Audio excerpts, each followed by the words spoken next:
Episode 3. You're already inside a system. Hello, my name is Alexander von der Fellen, and welcome to this podcast, The Next Gen Mentor. This series is for you if you're connected to family wealth or a family enterprise, not because you chose it, but because you were born into it. You may be part of it already. In the second episode, we spoke about the pressure you might be starting to feel. Not the obvious kind, not financial pressure, but the more subtle form that comes from expectation, from being seen, from navigating choices that carry far more meaning than they appear to on the surface. Today, I want to take that thought one step further with you, because if pressure is what you feel, then what sits behind it is something else entirely: structure, or, to put it more plainly, a system. And whether you've noticed it or not, you're already inside one. This is not something that announces itself. No one sits you down and explains it clearly. There's no formal introduction, no moment when you're told, this is just how things work in our family. This is the system that you are part of. Instead, it's something you just absorb as you develop, as you grow, through seeing how decisions are made, through sensing what is discussed openly and what is not, through what is encouraged and what is avoided. And over time, a pattern begins to emerge. It begins in behavior.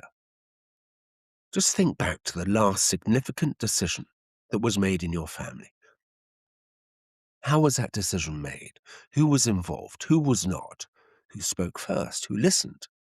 Who influenced the outcome, even if they didn't say very much? And, perhaps most importantly, what was not said? These aren't random details, they form a pattern, and that pattern is the system. At first, you may not see it clearly, you may simply experience it as the way things are done in our family. Behind that phrase, however, sits something far more structured than it appears. There are roles, even if they are not formally defined. There are expectations, even if they are not expressly articulated. There are boundaries, even if no one has explicitly drawn them out. And there is influence, sometimes visible, often not. Because if you're part of a family with wealth or a family enterprise, then you're not just an observer of this system, you're already inside it, whether you feel fully involved yet or not. At your stage in life, this may not feel particularly significant. You may still be able to live at a distance, not yet directly involved in the core decisions that shape the family's assets or the family's future. And that is entirely normal. But even from that distance, the system is already influencing you. It influences what is discussed with you, what is not, what you're told, what you're expected to understand without being told. It influences how your role is framed, even if that role has not yet been defined. And it shapes, subconsciously, how you begin to see your place within it. You're already forming a relationship with the system that you are part of. And that relationship matters more than you might think. Over time, two things tend to happen. The first thing is that the system you are part of becomes more visible to you. You begin to notice patterns that you had not seen before. You begin to understand why certain decisions are made in certain ways. You begin to see where influence sits and how it moves. The second thing that happens is that your position within the system begins to change. You perhaps are invited into conversations you were not part of before. Perhaps you're asked for views, perhaps cautiously at first. You're given small responsibilities, then larger ones, and with that comes something else: expectation. And this is where governance stops being something external and becomes something personal. Because once you're inside the system in a more active way, you're no longer simply observing how decisions are made, You're now part of how they are made. And that raises a whole different set of questions. Not technical or legal ones, but practical ones. How can you contribute? When do you speak? When do you hold back? How do you form a view? How do you express it? How do you disagree? And how do you do all of that within a system that already exists with its own history, its own logic, and its own internal balance? Governance, in its simplest form, is about how decisions are made. That's all. Not just formally, but in practice. Who decides, how they decide, on what basis, with what input, and with what level of transparency. This exists in every family, whether it's documented or not, whether it's intentional or not, whether it works well or not.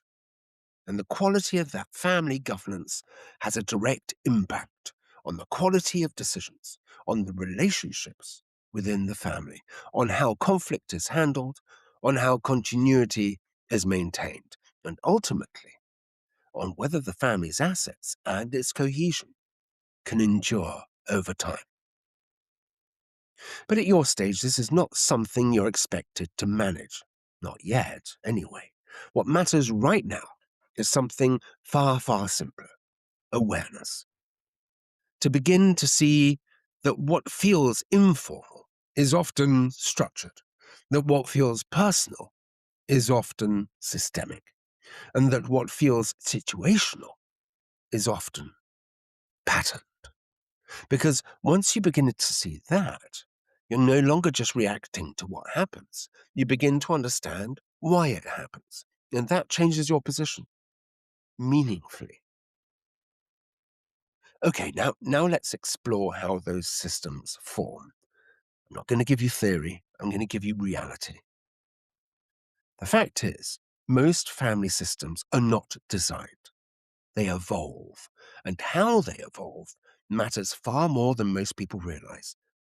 They begin, almost always, with a founder, someone who built something, who took risk, who made decisions quickly, often alone, and often under pressure.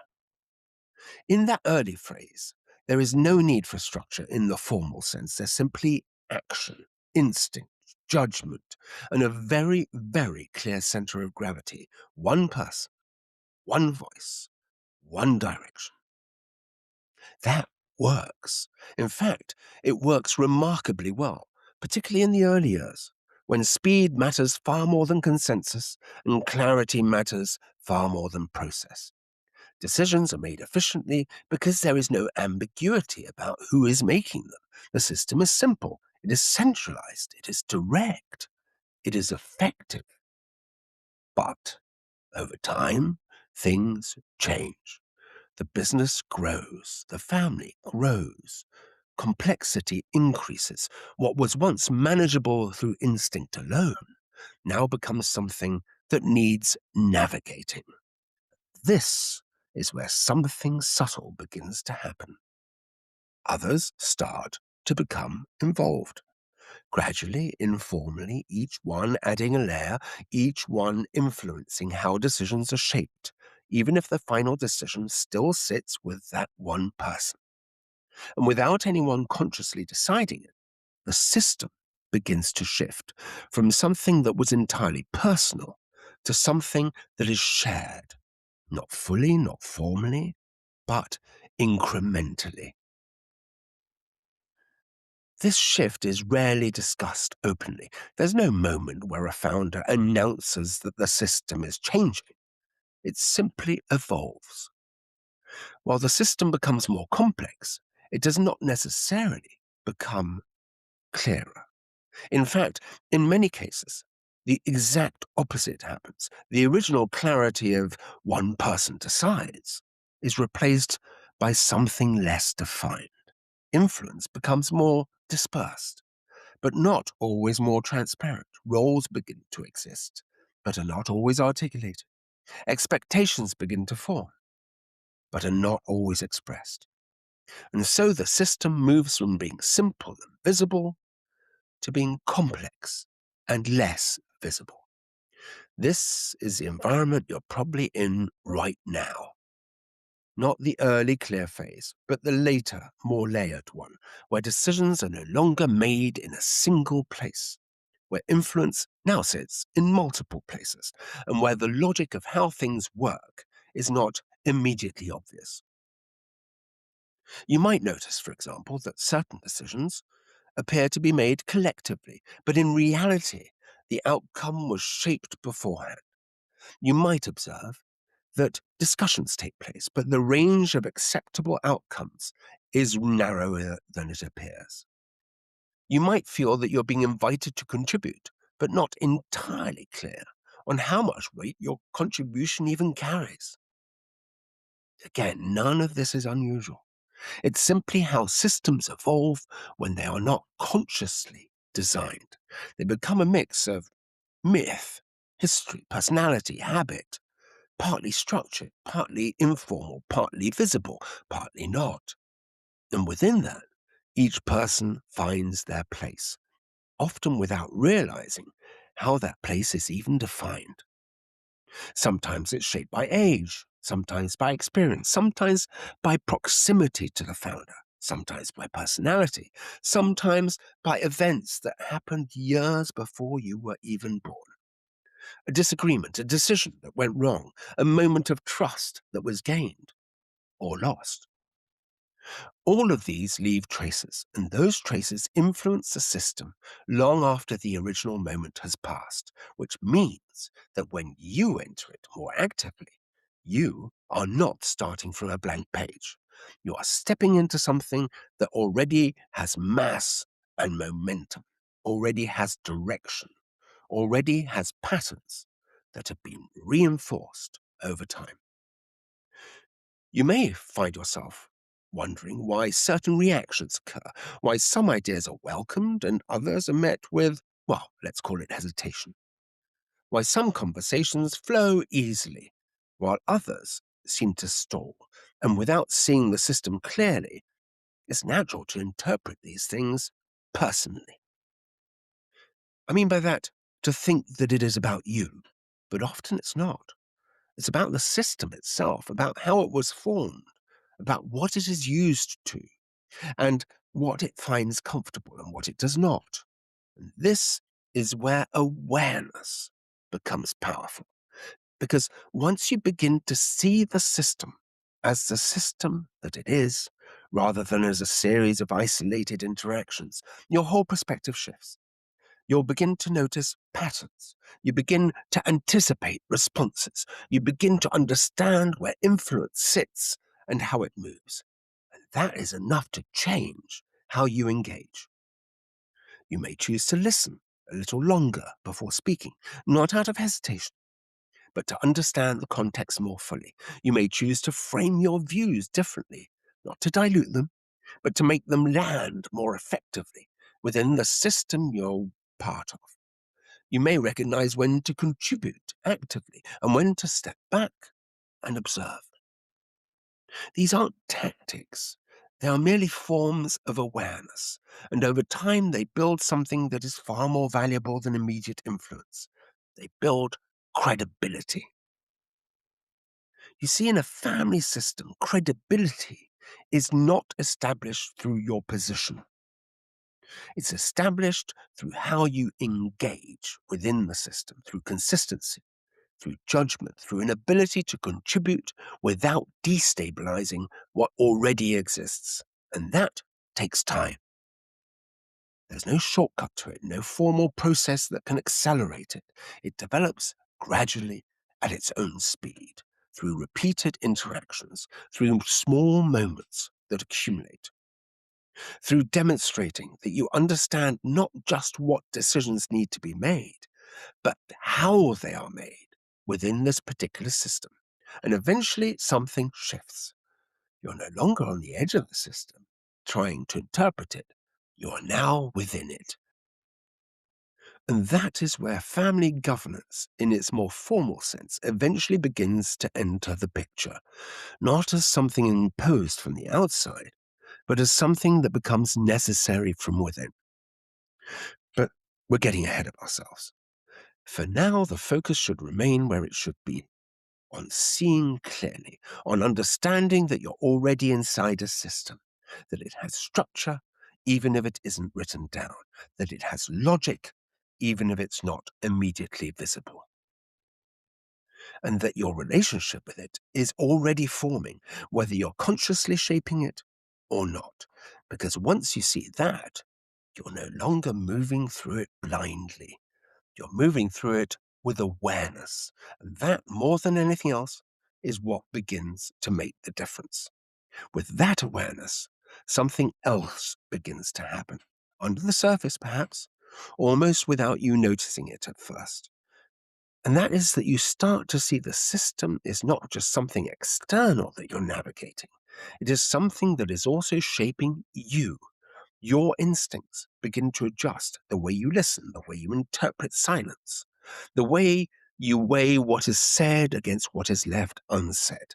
You begin to develop a sensitivity to context that didn't exist before, not because you weren't capable of it, but because it was not required of you. Now it is. And that is where another tension can emerge. Because as you become more aware of the system, you also begin to develop your own views, quite rightly, your own ideas about how things could be done, should be done, what could be improved, what feels outdated, what feels unclear, what feels complicated. And alongside that becomes a natural inclination to contribute, to add value, to move things forward. Now, that instinct is both natural and necessary, but within a system that has evolved over time to where it is today, it needs to be handled with care. I'm not saying the system shouldn't change. It should. All systems must. But because change, when introduced without an understanding of what already exists, can be perceived not as an improvement, but as a disruption. And disruption in a family context is rarely neutral. It can be interpreted as challenge, as criticism, as a lack of respect for what has been built, as revolution, even when that is not the intention. This is one of the less obvious aspects of being inside a family system. The emotional dimension sits very, very close to the structural dimension. Decisions are not just decisions. They carry meaning, history, identity, and sometimes unspoken sensitivities that are not immediately visible or not visible yet. Which means that how something is introduced often matters as much as what is introduced. You may, for example, see a clear need for more structure, more clarity around roles, job descriptions, more defined processes for decision making, and objectively, you may well be entirely right. But if that idea is presented in a way that feels abrupt or dismissive of how things have worked until now, let's say it may not land as intended. It may meet resistance, not because the idea lacks merit, not at all, but because it has not been connected to the system that it is entering. And so a different approach becomes advisable, one that starts not with change, but with understanding, taking the time to observe not just what the system does, but why it does it that way, to understand what has worked up to now, what has not, what has been tried before, what has been avoided, and perhaps for good reason, to recognize the strengths of the existing system, not just its limitations. Because every system, no matter how informal or imperfect, exists for a reason. It reflects the circumstances in which it was formed, the personalities involved, the challenges that were faced, the decisions that were needed to be made at the time. And when you understand that, your perspective shifts. Again, you move from seeing the system as something that needs to be fixed to something that needs to be understood first and then gradually refined. Now, that shift isn't always easy, particularly when you can see clearly that certain things could be improved. In fact, that is the way generational change has always happened. We always have young people criticizing older people and criticizing their systems. It's human nature. But improvement is important because it changes how you engage. You begin now to ask different questions. Not, why is this done this way, in a critical sense, but what led to this being done this way? You begin to explore rather than challenge, to understand before suggesting, to connect new ideas to existing logic, rather than placing them in direct opposition to it. And in doing so, you reduce friction, not by avoiding change, but by making it easier for change to be accepted. Over time, this approach builds something else. It builds trust. Not the abstract kind, but the practical kind. The kind that forms when others see that you're not just trying to impose your view, but you're taking the time to understand theirs. That you're not dismissing what exists, but engaging with it thoughtfully, positively. And trust within a family system is a form of capital. It allows conversations to go further. It creates space. Without it, even the most sensible ideas can struggle to gain traction. With it, even more complex changes can begin to take shape. But trust, like credibility, is not built quickly. It develops over time through consistency, through behavior that aligns with what you say, through showing that you can navigate the system with awareness rather than reacting to it impulsively, writing it off. And this is where patience becomes part of the process, not passive patience, not doing nothing, but active patience, the kind that continues to observe, to engage, to contribute, but without the need to accelerate everything at once, the kind that recognizes that systems, and in particular family systems, do not change overnight. They adjust gradually through repeated exposure to new ideas, through small shifts that accumulate, through moments where something different is tried and works, or does not, but still informs the next step. And within that gradual process, your role continues to evolve. You may begin to notice that your voice carries just a little more weight than before, that your input is sought just a little bit earlier in discussions, that your perspective is considered just a little more readily. Not because your position has formally changed, but because your presence within the system has been noted and has become more established. And with that comes another layer of responsibility, because influence, even when informal, shapes outcomes. It affects decisions, it affects direction. And over time, it contributes to the evolution of the system itself.